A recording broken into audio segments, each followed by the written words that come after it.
problem tó wà nínú ẹ̀ ni pé wọ́n ò jẹ́ kó wà control properly.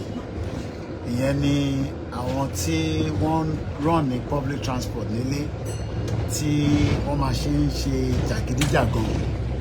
Ìyẹn làwọn olóṣèlú ṣe ń rí wọn lò torí wọn ò fẹ́ jẹ́ kí public transport kó ṣiṣẹ́ ṣẹ́rí. Ẹ rí pé mi nìkan ló gbé lọ, àwọn èèyàn wà ń sàlẹ̀ ọgbọ̀n kò ń ṣèyàn púpọ̀. Tí ẹ bá wò èyí tí ẹ bá ti ń monitor, mo ṣe ń bọ̀ láti Heathrow, mo decide pé màá wọ public transport láti ìgbà tí mo ti fi ń sílẹ̀ ní Heathrow. Ó fúnlẹ̀ àwọn kan máa gòkè ní sí torí àwọn kan tí ń wọlé bọ̀ ṣe ṣáàrí so far látàárọ̀ èmi nìkan ni ó ń gbé, bóyá yàn bí méjì mẹ́ta ó lè gòkè torí àwọn ẹlòmíràn like láti jókòó sókè. Kí ni mo fẹ́ fààyàn bẹ́ẹ̀ ni pé kò ń ṣeré èèyàn tó wà nínú mọ́tò ni ó kan driver. Pọ́blẹ́mù èmi nìyẹn torí pé lọ pọ́blẹ́mù ti àwọn tó ní transport ni wọ́n ti calculate gbogbo ẹ̀. Ó léye tí ó jẹ́ ní weekly fáwa tí ó bá jẹ́ pé à ń jáde lójoojúmọ́. Irú èmi tó jẹ́ pé kò ṣojoojúmọ́ ni máa ń jáde. So èyí tí bá lò nísìn látàárọ̀ tí mo ti ń lò nígbà tí mo kúrò ní Heathrow ó cost mi ní bí equivalent of £4.75. Òun ni bọ́ọ̀sì tí ó ń gbé mi. Eléyìí ní kọ́kọ́ mo ti wọ ó rà ń pé bọ́ọ̀sì kẹta tí máa wọ̀ lélẹ́yìí. Mo wọ̀ kan láti Heathrow, mo lọ fi connect sí mi, mo wá fi mi mo fi connect sí ilé.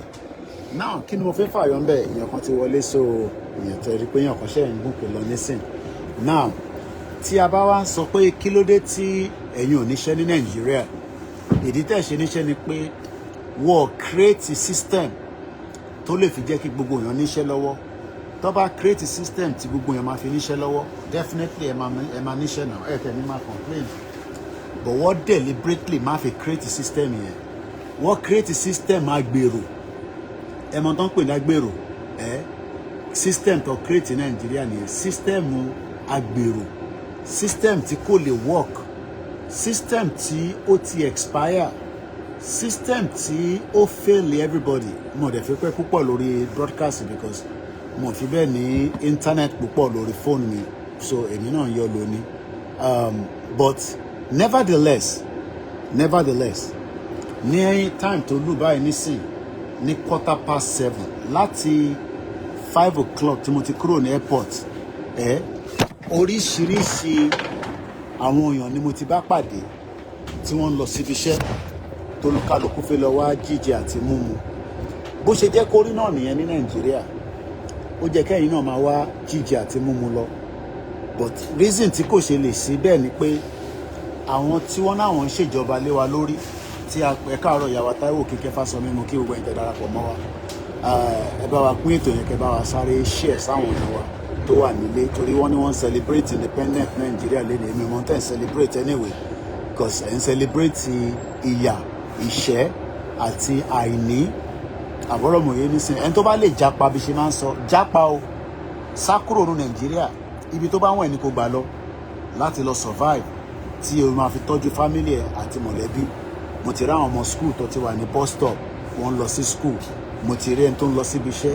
Láti time tí mo kúrò nílé ní nǹkan bíi 3 o'clock ni mo ti kúrò nílé. Láti 3 yẹn títí dì sí títí busy ni. Ẹ jẹ́ kí n wá gbé síwájú kẹlẹ̀ rí tí mò ń sọ torí fóònù mi náà ti battery ti weak, so mo kàn máa manage ẹ̀ ni. Mo kàn fi fún yín ní insight pé kí lẹ̀ ń celebrate gan, kí ni ìdùnnú yín, kí ni nǹkan tẹ̀ ń celebrate ní Nàìjíríà táwọn olóṣèlú wa sọ gbogbo ẹ̀ di irọ́. Àwọn ti di master of liars. Master bá ń gbà wọn tó ń parọ́ jù láyé, olóṣèlú ni. Olóṣèlú ló parọ́ jù láyé yìí.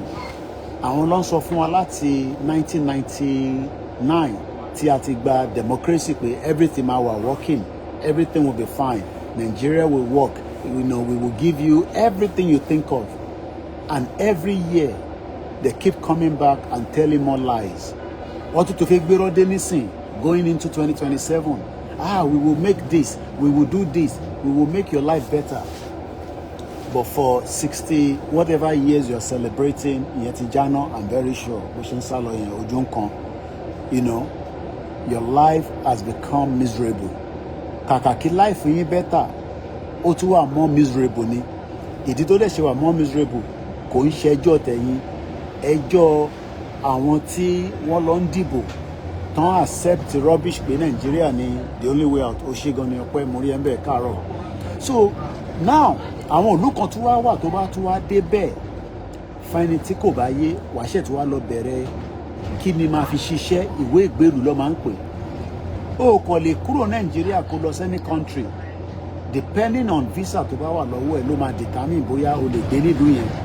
Tó bá fún ẹ ní visiting visa wọn ò ní kó lọ fi ṣiṣẹ́, wọ́n ní kó lọ visit kó padà lọ́lé ni, but gbogbo àmọ́ bó ṣe ń lọ eventually majority àwa tí a bá lọ visit a tún máa ń takú síbẹ̀, a máa ní àpadà lọ́mọ́, èèyàn ń ṣe new thing, èèyàn ń ṣe big deal, èèyàn ń ṣe bàbàrà.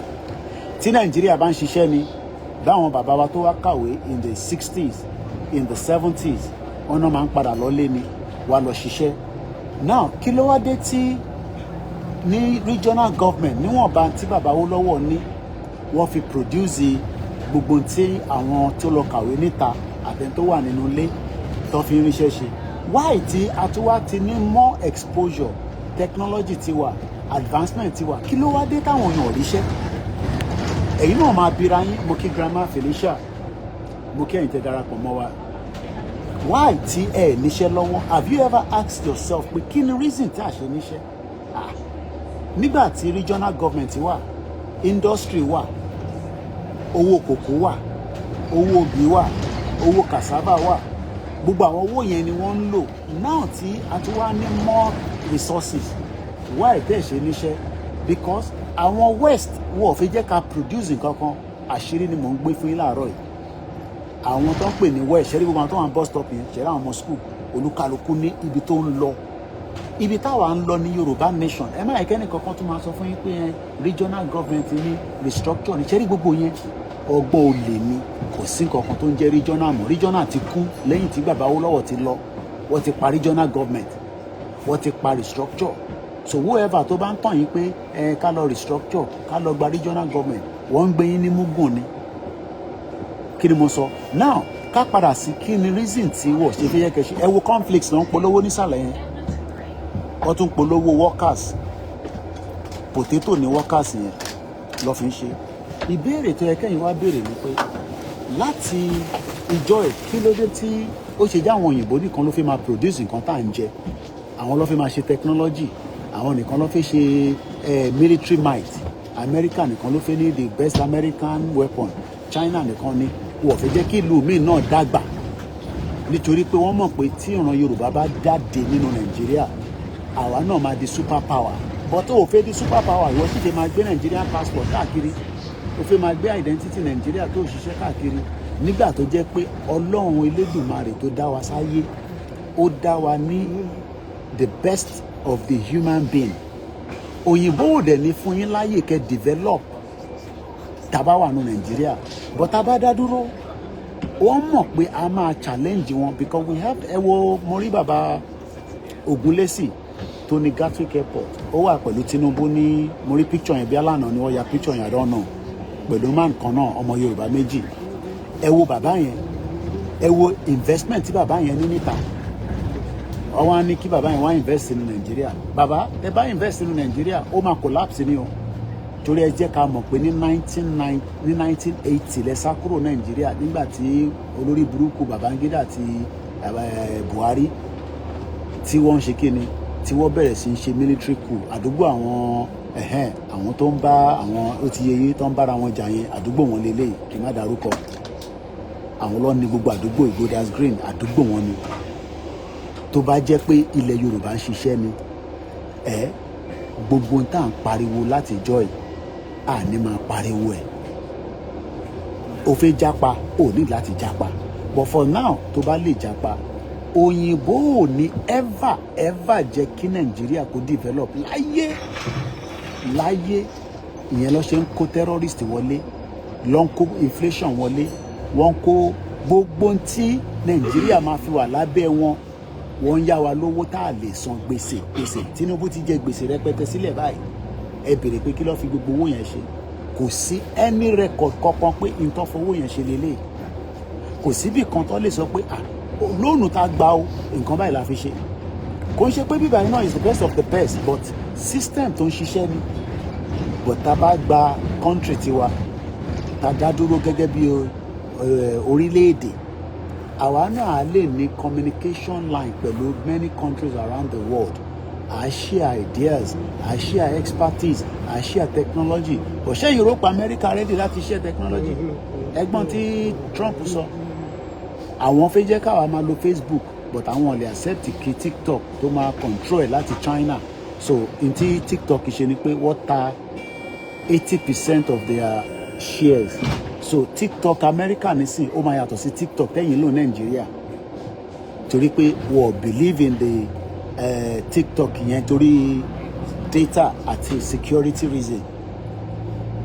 Táwa náà bá ti ní country tiwa, there are many things that will start to happen. Ní tó máa kọ́kọ́ ṣẹlẹ̀ ni pé kò síbi tó ti máa sọ òyìnbó òfò kankan mọ́ nílẹ̀ Yorùbá torí òyìnbó kì í ṣe country wa, òyìnbó dẹ̀ ń ṣe language wa, àkọ́kọ́ máa fi èdè abínibí wa. Now let me tell you many things tó máa ṣẹlẹ̀ nínú language yẹn. Nínú language yẹn gbogbo ìwé tá a máa kọ́ èdè wa la máa fi kọ́, gbogbo ilé iṣẹ́ èdè ni, gbogbo ìta máa fi ṣiṣẹ́ èdè ni. O lè lọ sí Saudi Arabia nísìn kó lọ máa sọ English, o gbọ́ English torí English kọ́ ni language wọn, Arab ni. Àwọn òde ń ṣe Arab, a kì í ṣe Jew, a kì í ṣe Arab. Ọmọ Oòduà ni wá, ọmọ ìran ọmọ aládé tí adé orí wa nísìn wọ́n ti gbé kalẹ̀ báyìí, gbogbo wa wá ń sá káàkiri all over the world. À ń ṣe dáadáa níta, there's no doubt about it. Ògo wa ń yọ níta, bọ̀ ògo wa yọ nínú ilé. Ẹni tó ògo ẹ̀ bá fẹ́ yọ nínú ilé ẹ̀ máa pàdánù ni bẹ́ẹ̀ ṣe pa Mohbad. Ẹni tó ògo ẹ̀ bá fẹ́ yọ nínú ilé ẹ̀ máa pàdánù ni bọ́ ṣe pa Fẹlá Aníkúlápó Kútì, bọ́ ṣe pa Màmá Fẹlá, bọ́ ṣe pa Àdògán, bọ́ ṣe pa Alhaji Fatai because ògo lẹ́yìn Oòduà ni wọ́n. Bẹ́ẹ̀ ṣe pa Jùmọ̀kẹ́ Elékè, bẹ́ẹ̀ ṣe pa Tolúlọpẹ́ Arótilé, sísítà mi dáadáa tó jẹ́ pé the first combat helicopter pilot in the history of ìlú burúkú òṣì yẹn. Ìwọ náà wá ń jí láàárọ̀ yìí Ọlọ́run bá wọn celebrate independent yẹn kan wá ń gbé ẹ ní gógó. Independent tó ti ń celebrate láti ìjọ́ tó ti bí ẹ tó ti dàgbà tó ti dọkùnrin tó ti dọbìnrin because ẹni tó bá dọkùnrin á mọ̀ lára, ẹni tó bá dọbìnrin á mọ̀ lára láti ìjọ́ tí wọ́n ti dàgbà. Tó bá sì ń jẹ́ káwọn bàbá kan tó ti wà in their 70s tó ti fẹ́ kú dànù tó yẹ pé ó yẹ kíkú pa wọ́n dànù ni tó sì sọ pé Nàìjíríà máa dà àwọn bàbá òfò kan wà bẹ́ẹ̀ o, àwọn ìyá òfò kan wà tó yẹ pé wọ́n sì máa sọ fún yín pé Nàìjíríà àwọn tí ń ṣe politics látàyè gbọ́n wọ́n dẹ̀ rí nǹkan kan fi ṣe. Gbogbo àwọn ọmọ tó fi tọ́ gan gbogbo wọn ló ń fa gbó káàkiri ló ń ṣe oríṣiríṣi ṣìnà ló ń ṣe, ó ti da aláṣẹ́wó kalẹ̀. Ìwọ náà ti wà lára àwọn tó ti gbé nímúgùn nìyẹn. Ibi báyìí mo gbà kọjá nígbà tá à ń lọ Uber la gbé lọ because ẹrù wà ní mọ́tò tá fi lọ sí airport, ìyẹn cost mi ní £52. Kò sí point kí n tó fi £52 lọ́lé, ìyẹn mo ṣe ń lo public transport. Ọmọ Yorùbá dìde bọ́ sípò ẹ̀tọ́ rẹ, kò sẹ́ni kankan tó máa gba anybody sílẹ̀. Béèyàn kan bọ̀ wá gbà yín sílẹ̀ yẹn irọ́ ló pa. Béèyàn kan bá pariwo pọ́npáyàn wàá kọ̀ pa ẹlọgbọ́n tó bá sanjọ́ sọ wàá pa ṣégè sí wa lára ni. Níta bá a ṣe olúkálukú mọ̀, so èmi kọ́ ni máa ṣàlàyé níta máa ṣe fún yẹn ẹntẹ pé kó sí problem lè wá àti pariwo títí nígbà tí mò ń pariwo pé ká ṣe báyìí ká ṣe báyìí ẹni mi mo fẹ́ dà lóru. Àwọn tó fẹ́ dà lóru ti wà nílé nísìn kẹjọ lọ yanjú ẹ̀. London lèmi wà tásìkò bá tó tí àsìkò bá tó láti tún wálé màá wálé, but for now ẹ jẹ́ kémi náà ṣe kíni kí n tún wá nǹkan máa ṣe. Àwa sì máa dúró lórí pé Yorùbá nation ni o, kò sọ́nà àbáyọ. So ẹ jẹ́ kí n ra máa gbádùn London view mi lọ àníbi jù bẹ́ẹ̀ lọ torí àwọn èèyàn ti wà lórí bus mo lè fi di nuisance kalẹ̀ kí má máa disturb gbogbo àwọn tó ń lọ síbi iṣẹ́. So bó ṣe jẹ́ nìyẹn, mo kí yín o, mo fi Ọlọ́run kí wa o. Yorùbá nation no retreat no surrender. Ó dàárọ̀ o, ẹ káàárọ̀ o, torí oríṣiríṣi ìlú la wà. Ẹni tó ṣẹ̀ ń jí ọ̀tọ̀, ẹni tó ń sùn lọ́wọ́ ọ̀tọ̀. Mo kí màmá tó bí mi lọ́mọ, mo kí olóyè gbòó, mo kí Professor Akíntóyè, mo kí gbogbo ẹ̀yin màmá dáadáa, mo kí ẹ̀yin bàbá dáadáa. Ẹ má wá gbàgbé ilé iṣẹ́ ni bíbáyìí, oṣù ti parí náà nísìn, gbogbo àwọn staff wa la gbọ́dọ̀ san salary fún, even if it's very small, but nígbà tá a bá ní báwo la ṣe fi san salary fún wọn. Tí Fọlọ́run bá jí yín gbé ẹ mọ bẹ ṣe ń raise owó tẹ̀ fi ń gbà wọ́n sílẹ̀, ẹ̀yin diaspora ẹ má yẹ kó sún yín. Tẹ bá tọ́ wá sọ fún yín pé ti gba country, àwọn èèyàn mọ̀bi tọ́ wà o, àti gba country. Irọ́ bá ń sá ni oṣù 2 àtàbọ̀ ni mo ṣe nílé. irọ́ bá ń sá tẹ bá ń gbọ́ irọ́ tó bá dẹ̀ sọ pé oṣù méjì kan ni mo ṣe lọ calculate láti July 22 tó pàdé mi lọ́yọ̀ọ́ àbórí mi lọ́yọ̀ọ́ state kò wá fi calculate ìgbà tí mo sọ pé mo ti dé wà rí pé oṣù méjì àtàbọ̀ ni kò sí nǹkan kan tó ń jẹ́ YDP àbí YYP kankan irọ́ ni o so gbogbo ẹni tó bá ṣì ń tẹ̀lé àwọn yẹn ẹ ti gbéra yín ní gógó tó bá dẹ̀ bí o believe mi ra ticket kó lọ́lé kó lọ confam ẹ̀ kò ń sórí YouTube ló ti máa confam ẹ̀ orí social media kọ́dà tó ti máa gba country wa lásìkò bá tó gbogbo àwọn ọmọ tá máa ṣe God bless Yorùbá nation God bless Oòduà nation mo kí gbogbo ẹ̀yin yan wa bye for now.